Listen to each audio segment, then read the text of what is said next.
ভাতা ভাতা তো দিচ্ছে না, কোনো কিছুই দিচ্ছে না। আর কি কি সমস্যা? বাড়ি টাড়ি কিছুই পাননি?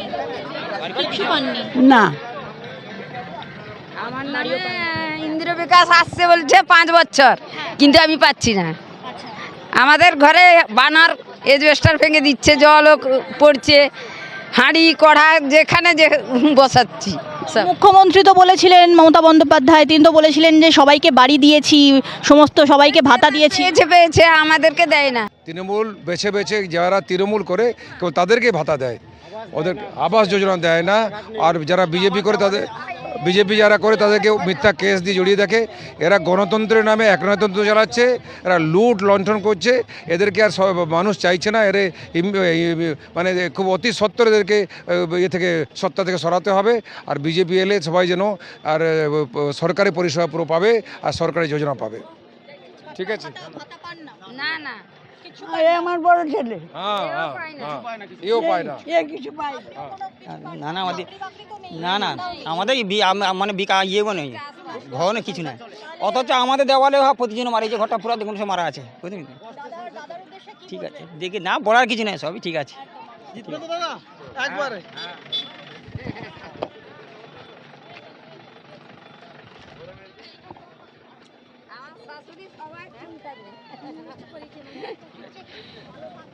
ক্যালেন্ডার অনুযায়ী শুভ নববর্ষ হয়ে গিয়েছে, তার মানে ঘোর বৈশাখ। আর বৈশাখ মানেই আমরা জানি যে উত্তাপ বাড়ছে বাংলার মাটিতে। তবে এই উত্তাপ শুধুমাত্র যে গ্রীষ্মকালের উত্তাপ তাই নয়, একই সঙ্গে এই বিধানসভা নির্বাচনের উত্তাপ কিন্তু এই মুহূর্তে গনগনে আঁচের মতো প্রত্যেকের হাতে লাগছে। এই যে 15 বছর ধরে প্রতিশ্রুতি, মুখ্যমন্ত্রী মমতা বন্দ্যোপাধ্যায় তিনি সরাসরি বলেছিলেন যে পথশ্রী প্রকল্পে নাকি কয়েক হাজার কিলোমিটার রাস্তা হয়েছে। এই মুহূর্তে একটু রাস্তার অবস্থাটা একটু দেখাতে চাইবো। দাঁতনে রয়েছে এই মুহূর্তে, আর দাঁতনের এই যে প্রান্তিক এলাকা, সেখানে রাস্তাঘাটের কি অবস্থা, বড় বড় গর্ত। এক কথায় স্থানীয়রা যেরকমটাই বলছেন যে শুধুমাত্র যে রাস্তাঘাটের অবস্থা খারাপ তাই নয়, একটু বৃষ্টি হলে, আমরা জানি যে বৈশাখে কালবৈশাখী হয়, সেই কালবৈশাখীর সামান্য বৃষ্টিতেই এই গোটা এলাকার প্রায় 1 হাঁটু সমান জল জমে যায়। প্রত্যেক দিন এই যে রাস্তাঘাটে দিয়ে যারা যাতায়াত করেন তাদের ক্ষেত্রে যেন দুর্ঘটনা এক কথায় সঙ্গী হয়ে রয়েছে। তবে এই যে প্রতিশ্রুতি মাননীয় মুখ্যমন্ত্রী মমতা বন্দ্যোপাধ্যায় 15 বছর ধরে বাংলার মানুষকে দিয়েছেন, সেই প্রতিশ্রুতি আদতেও কি কার্যকরী হলো? রাস্তাঘাটের অবস্থা তো তাই বলছে। অন্তত পথশ্রী প্রকল্প থেকে অন্যান্য নানা রকমের প্রকল্পের কথা তিনি বলছেন, ধর্ণা মঞ্চ থেকে তিনি বলছেন যে তিনি কি কি করেছেন। এমনকি প্রচার পর্বে তিনি বলছেন আমি নাকি গোটা বাংলার মুখ, প্রত্যেকটা প্রার্থী নয় মমতা বন্দ্যোপাধ্যায় মুখ। তবে মুখ্যমন্ত্রীর এই মুখ, এই রাস্তার ফলে, তার যে এই প্রকল্পর ফলে উন্নয়ন, এক কথায় তিনি যাকে হাতিয়ার করেছেন, সেই মুখ তার কি রক্ষা হলো? সেই সমস্ত প্রশ্নের উত্তর আজকে খোঁজার পালা। আর তার জন্য আমরা চলে এসেছি এই দাঁতনের মাটিতে। চলুন দেখা যাক, প্রচার পর্ব তো চলছেই, এক কথায় দাঁতনের সাধারণ মানুষ কি বলছে সেই সব কিছু তুলে ধরবো আপনাদের সামনে। আপনারাই বিচার করবেন তারপর পরিবর্তনের দরকার আছে কি নেই। এখানে তো রাস্তাঘাট দেখছেন, এই যে রাস্তায় আমরা বৃষ্টিকালে বেরোতে পারি না, রোগী নিয়ে যেতে পারি না। বর্ষাকালে এলে জল ভালোই জন্মে, 1 হাঁটু অবধি জমে যায়। হ্যাঁ হ্যাঁ হ্যাঁ হ্যাঁ, ক্ষতি হয়। ক্ষেত খামার তো আছে নিশ্চয়ই আপনাদের? ক্ষেত খামার হয়তো দিচ্ছে, কারো দিচ্ছে কারো দিচ্ছে না। আগের না, আমরা বাড়ি পাইনি। তো বলা তো হয়েছিল যে বাড়ি ঠাড়ি নাকি দেওয়া হবে, বাংলার বাড়ি দেওয়া হবে। না, আমরা পাইনি। স্কুলে যখন আগে আমরা যখন পড়েছিলাম একটা স্কুলে, এই প্রাইমারি স্কুলে আমাদের যখন পড়েছিলাম খুব ভালো শিক্ষা দীক্ষা খুবই ভালোই ছিল। কিন্তু এখন যে অবস্থা হয়েছে, কি শিক্ষা দীক্ষা, বাবার নাম লিখতে পারে না তারা, কি শিখাবে? মাস্টাররা তো ঘুমায় এসে এইভাবে ঘুমাবে, অশিক্ষিত একটা মাস্টার মশাই তার মানে একটা ছেলের নামটা লিখতেও পারছে না, সে কি না প্রাইমারি স্কুলে চাকরি পেয়েছে কত 20,000 22,000 টাকায়। তাহলে ছেলেরা শিখবে কি? তাই এখান মানে কিছু কিছু মানুষ যারা শিক্ষা দীক্ষার সম্বন্ধে ভালো বুঝে বা ইয়ে করে, তাদের ছেলেকে কী করতে বাবু আমার সরকারি স্কুলে পাঠিয়ে কী হবে, প্রাইভেটে পড়াবো। দিনের কাজের টাকা তো শুনলাম তো আপনাদের নাকি এখনো পর্যন্ত ঢোকেনি, তো এটা কি সত্যি? সত্যিকারই 4 বছর হলো খেটে কাজ করেছিলাম এই রাস্তার সময়, এই রাস্তা খাল পরিষ্কার হয়েছিল, একটাও টাকা পাইনি। আর আমার ধরো আমি কাজ করতে যাই, ছোটো ছোটো বাচ্চাদের নিয়ে গেছিলাম যারা 18 বছর 19 বছর, তাদের থেকে আমার ঘর থেকে টাকা দিয়েছি আমি, ওরা আমার হয়ে কাজ করতে গেছিলো, ওদেরকে টাকা খালি বলছে, ওরা বলছে হ্যাঁ দিচ্ছি, ও নেতা পাল্টানো হচ্ছে, সে নেতা পরিবর্তন হচ্ছে, ওদের মধ্যে গোষ্ঠীদ্বন্দ্বী চলছে আর আমার টাকা ভাঙাতামি গেছে। আর রাস্তা আমাদের 3-4 বছর হলো আমরা পয়সা দিয়ে ভ্যান রিক্সা চালাই, রাস্তা 2বার পয়সা দিয়ে ফেলেছি। আচ্ছা, বলছে হ্যাঁ এবার ভোটে কোনো হয়নি, ভোটের সময় এলে হ্যাঁ ভোটের পরে আমরা করে দেবো, ভোট পেরিয়ে যাচ্ছে বাস ফাঁকা। তো এই যে রাস্তাঘাটের যে অবস্থা দেখছি, মানে সে তো তথই বচো, পথশ্রী হতশ্রী হয়ে গিয়েছে বলাই যায়। তো এই যে আপনাদের যে রাস্তা, সেখানে কি অ্যাম্বুলেন্স ঢোকে? মানে যারা ধরুন রাত বেরেতে যদি অসুস্থ হয়ে পড়েন তাহলে কোথায় যাবেন? আমরা এই ডেলিভারি প্যাসেঞ্জারকে নিয়ে একবার কি মিনিমাম সময় এই ভ্যান রিক্সা বা হাতনা রিক্সা নিয়ে যেখানে ঢালে আছে বা পিঁচ আসতে তত পর্যন্ত নিয়ে গেলে অ্যাম্বুলেন্স যায়। আচ্ছা, মানে এই এতটা রাস্তা আপনাদেরকে সেরকম ভাবে পেশেন্টদেরকে কাঁধে করে নিয়ে যেতে হয়। তো এইতে মানে যদি বলি যে এখানে ভালো কোনো চিকিৎসা ক্ষেত্র, তো ধারে কাছে তো কোনো কিছু দেখতে পেলাম না। এবারে ধরুন কারো কোনো সিরিয়াস কিছু হলো, কোনো বড় কোনো রোগ হলো, তখন কি করেন? দাদা আমাদের সেই ভুবনেশ্বর এমসে যেতে হবে, আর এগরাই গেলে হয় মেরে ফেলবে অথবা সেই অবস্থা ফেলে রাখবে।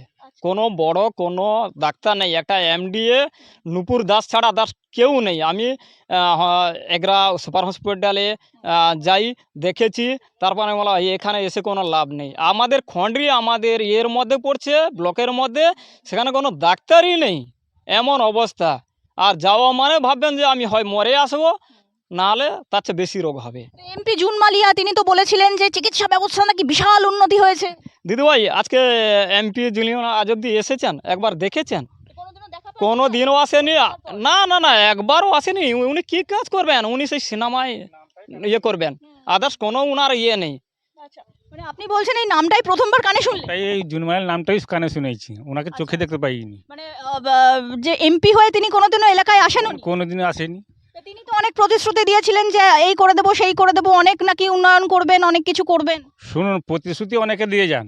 আজ 14 বছর টিএমসি এলো, মমতা ব্যানার্জি প্রকল্প ভালো, মমতা ব্যানার্জি করছেন সব ভালো, কিন্তু তাদের যে চামচাগুলো সব খেয়ে যাচ্ছে।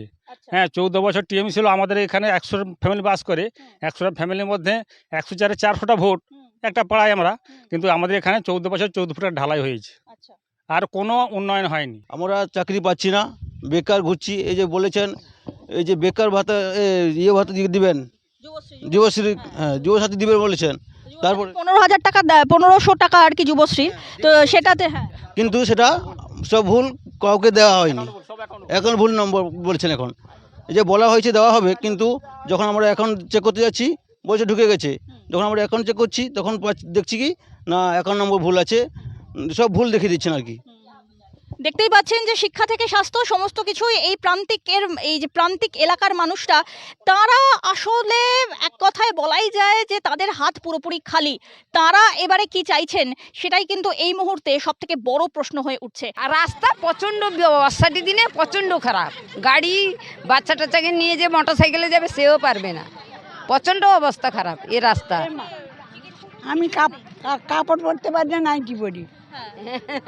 আমি 90 পরেছি। তাও তো কিছু পাচ্ছেন না। না, তো এখানকার স্থানীয় বাসিন্দা, তাই তো? তো রাস্তাঘাট কিরকম? তো দেখেছেন রাস্তাঘাটে কোনো জায়গায় আছে কোনো জায়গায় নেই, একদম মাটি কাদা, জল জমে যায়, কাদা হয়ে যায়। সে সবাই বলে, ভোটের আগে সবাই বলে তোমাদের দুয়ার মুখে ট্যাপ করে দিব, পায়খানা বাথরুম করে দিব, তারপরে ভোট পরের কিছু নেই। আমাদের আজ পর্যন্ত একটা পাকা বাড়ি করতে পারছি না, এই অ্যাজবেস্টারের ঘর আছে, মাটির দেওয়াল আছে, রাস্তাগুলো ঠিক বলছি রাস্তাটাও হয়নি, না রাস্তা হয়নি, বাড়িতে পায়খানা ঘর কি বাড়ি। অনেক তো কথা বলেছেন যে 15 বছরে এই করেছি সেই করেছি, মমতা বন্দ্যোপাধ্যায় তো কিছু করেন না। না আসেনি, না কিছুই আসেনি। লক্ষ্মীর ভাণ্ডারে 1500 টাকায় সংসার চলে? সংসার চলে না, সংসার কি 1500 টাকায় চলে যায়? মেয়ে ছেলেকে খাটতে হচ্ছে, মাঠে কমলির কাজ এসব করে ফন্দি বিরকিটি করে পয়সা বার কাচ্ছে, ওষুধ চিকিৎসা করছে, মালিকেরও কিছু নিচ্ছে, থাপা গুজা দিয়ে চলছে আর কি। বাজার দোকান সমস্ত কিছু, তেলের দাম তো বেড়ে যাচ্ছে, মালিক চালাচ্ছে যে কোনো কষ্ট করে, আর কি করবে বল? আপনারা খেটে খাওয়া মানুষ, আপনারা কিছু পাচ্ছেন না? না না, আমরা কিছুই পাই না, আমি তো বলে দিলাম একটাও কিছু পাই না আমরা। জুন মালিয়া তিনি তো জিতেছেন আপনাদের এখান থেকে, সিনেমা করেন, তো তিনি এসে খোঁজ খবর নেন না? কিছু না, কিছু না, সে যাদের লিচ্ছে, আমাদের কিছু না, আমাদের ফালতু হয়ে গেছি একদম তাদের কাছে। নেই, কিছুই নেই, শুধু ভাতা ছাড়া কিছু নেই। তো ভাতাতে কি আপনারা খুশি? না না খুশি না, সেটা মানুষকে পঙ্গ করে দিচ্ছে। আপনারা তো সংখ্যালঘু, আপনাদের তো বিশেষভাবে অনেক রকমের উন্নয়ন করা হয়েছে এরকমটাই বলা হয়েছে, তো সেরকম কি কিছু পেয়েছেন? কিছু হয়নি, শুধু ভোটামি পড়াচ্ছে। এখন চাইছেনটা কি? চাইছি যেরকম উন্নতি হয়, কলকারখানা হয়, হ্যাঁ, সমাজ শান্তিভাবে চলুক।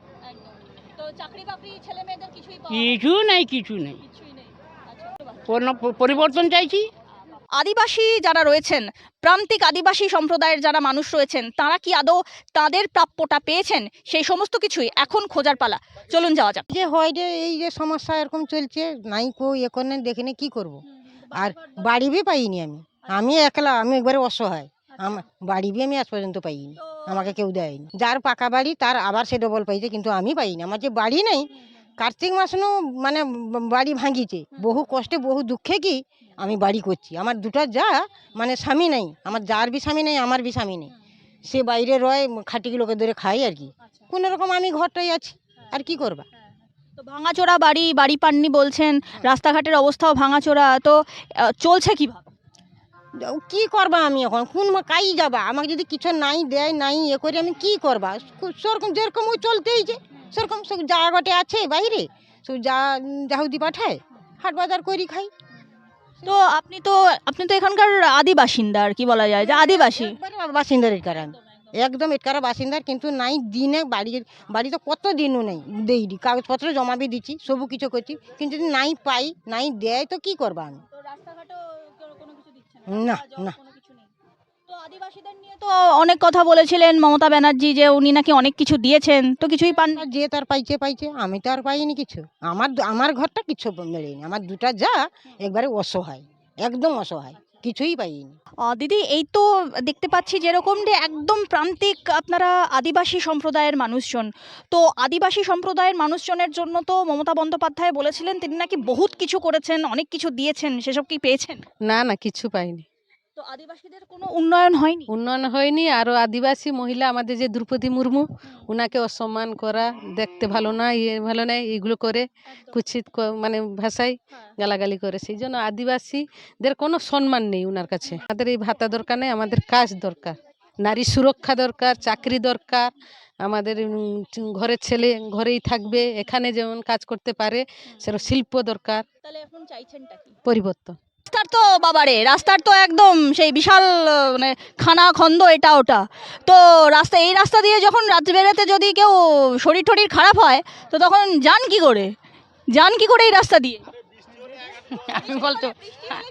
আমি কাদা দিয়ে ঘাঁটতে যেতে হয় আর কি।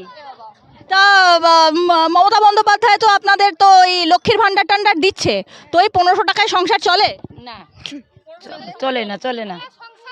কি করে? তেলের দাম হয়েছে 700 গ্রাম তেলের দাম হয়েছে 140 টাকা, সাদা তেলের দাম। আবার সরষা তেলের দাম 200 টাকা। এখানে দিল 1500 টাকা, তাহলে পরিবার চলবে কি করে? পরিবারে কেউ চাকরি বাকরি পায়নি? না তো চাকরি বাকরি তো দেবেন বলেছিলেন মুখ্যমন্ত্রী, তো দেননি? না, চাকরি তো হয়নি এখনো কারো। তো এই জুন মালিয়া মানে আপনাদের এখানকার যিনি এমপি হয়ে দাঁড়িয়েছেন আর কি, উনি তো সিরিয়াল করেন, সিনেমা করেন, তো তিনি এখানে আসেন না, আমরা যে খেটে খুঁটে রোজগার করি না, আমরা খুব বড় লোক। ইনকোয়ারি করে গেছে, দেয়নি। না না না, দুবার ইনকোয়ারি করে নিয়ে গেছেন, কিন্তু দেয়নি। নাম লিখে নিয়ে যাচ্ছে, বলে দেবে, তা দেয়নি, নাম কেটে দিচ্ছে, তার কি করবো আমরা? হ্যাঁ, না না না, কাজ তো আমরা পাচ্ছি না। কাজ পেলে কি আর আমরা বলতাম যে না কাজ পাচ্ছি না বলে? আমরা কাজ পাচ্ছি না বলে, কিংবা পাচ্ছি না, সুবিধা সুযোগ পাচ্ছি না বলেই তো আজকে বলছি যে পরিবর্তন আমাদের চাই।